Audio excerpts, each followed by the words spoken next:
Hi, I'm Amanda Houck, and I'm hosting today the Democratic Forum meeting or show. And today our guest is Jane Raybould, and she is running for County Commissioner of District 1. And so, Jane, can you tell us a little bit about yourself and why you decided to run for this position? Well, thank you very much for having me on. I'm truly very excited. The reason why I'm running is I'm a fourth generation Nebraskan, born and raised right here in Lincoln, Nebraska. Went to Blessed Sacrament, Pius X High School, and Creighton University. So I'm very proud to be part of this wonderful community. And one of my goals is to make sure we keep this community as vibrant and friendly towards families and businesses as possible, because I do think it's a great place to raise a family and start a business here.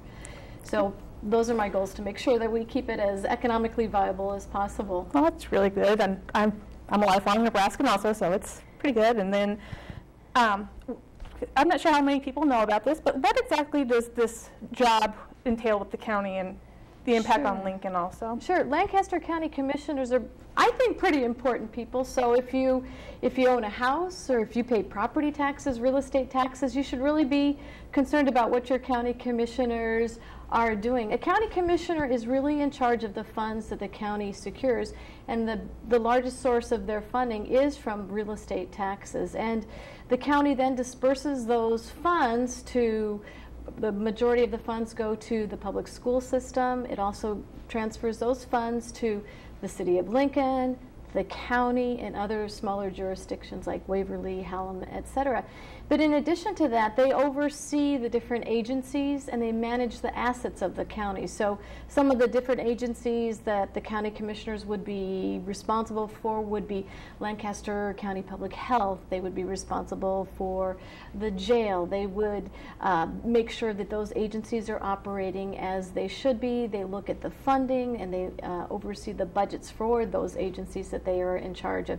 They also manage the assets of the county. So, for example, many of you may have gone to the county fair, so they manage the asset of the Lancaster County Event Center. And recently they managed the Lancaster Manor, which was sold this past Friday. So those are some of the functions the county commissioners are in charge of. And I'm actually running in District 1. I know you mentioned that before. And District 1 is really the southwest quadrant of the county. So my district is pretty much south of O Street, and there's a little bit of an area that jogs a little bit further south of A Street, and it goes from 27th Street all the way west. So it's the southwest quadrant that is the district that I would be running in, but once elected, I would be representing the entire county. Okay, great. And you mentioned that the Lancaster Manor, the sale was completed on Friday. Right. This was brought forth to the county there's some fairly large debates about it. Can you go into this a little bit more about anything that you would, about your opinions on the sale or about what's going on? Well, you know, I have quite a strong opinion about that, and that's really one of the reasons why I decided to run, because first of all, I really want to bring a lot more accountability and transparency to how the county commissioners do their day-to-day operations and their activity. And this was one incident where I think they really mismanaged the whole sale of the manor itself. There was a tremendous amount of lack of transparency on how the deal was being crafted, the contracts were being written, and the discussions on the terms of those contracts. And I can go into a lot of details about the contracts, but I think one thing that is very clear from how the sale of Lancaster Manor was handled is that they need a lot more people with practical business common sense skills. And I know that's something that I have a very strong business background and a very strong background in economics. And so, I think many people who may have had to deal with me in my business in Lincoln, Nebraska know that I'm tough and I'm fair. But with the contract in Lancaster Manor, I think it's an asset of the county, and it is a valuable asset to the county. And for 17 years, it was run efficiently and effectively and serve so many of those in our community that are the most vulnerable.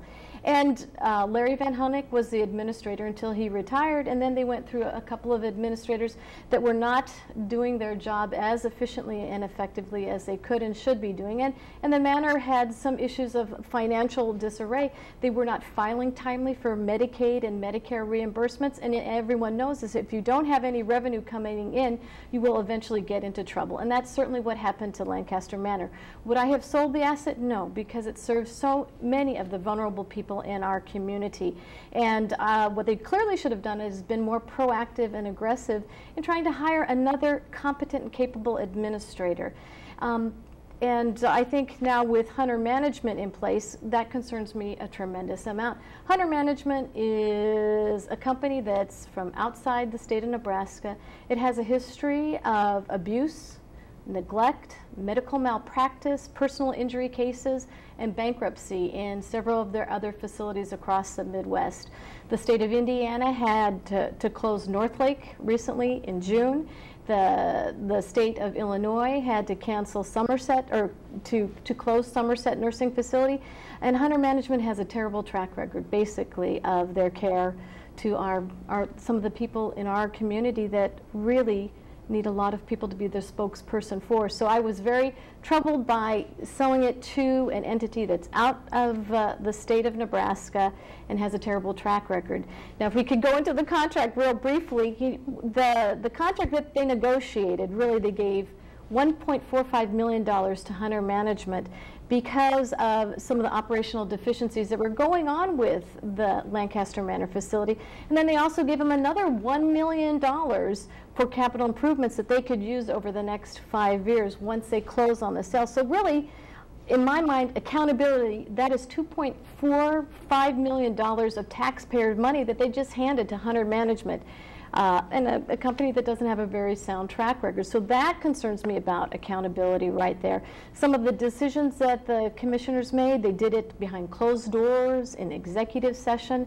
They were not very open about getting public opinion on how the sale should be done. And it was a very foregone, clear-cut decision. They just wanted to sell and jettison this asset. It has a tremendous value to our community, and that's something I would never have done. And I have very serious concerns about Hunter Management, and I've challenged my opponent before and said, what safeguards have the county commissioners put into place to make sure that this pattern of abuse and neglect and mistreatment will not happen to some of the most vulnerable people in our community, and they have not responded to that. And I think everybody in the community should be on alert and really be vigilant and make sure if they have a loved one in that facility or if someone works in that facility, I think we have to be on guard because we have to really have some type of safeguards. And certainly Lancaster County Health will be vigilant as well. But I'm troubled by it, and it's something that I would never have done if I were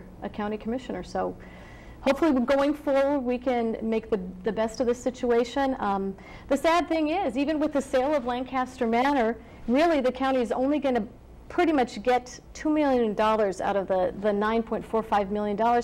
They have a debt of depreciation that they have to pay back the state of Nebraska. So there's really $2 million left. And ironically, when you hear about the budget deficits that we're dealing with right now in the city, the county, and the state, in the county right now they're looking at about $2.4 million budget shortfall that they're trying to juggle, and they've had to cut some jobs. So in my mind, well, gee, that $2.45 million could have been better negotiated, and if they were determined to sell the manor, they should have had someone who knows how to use a lot of negotiating skills. But right now, that $2.45 million would certainly come in handy to bridge the gap that they're going to be facing. So I guess I probably talked too much about Lancaster Manor. That's just fine. But I'm concerned. The big concern appears to a lot of people in the area that's been coming out more now. Obviously, it's not the only issue, but what other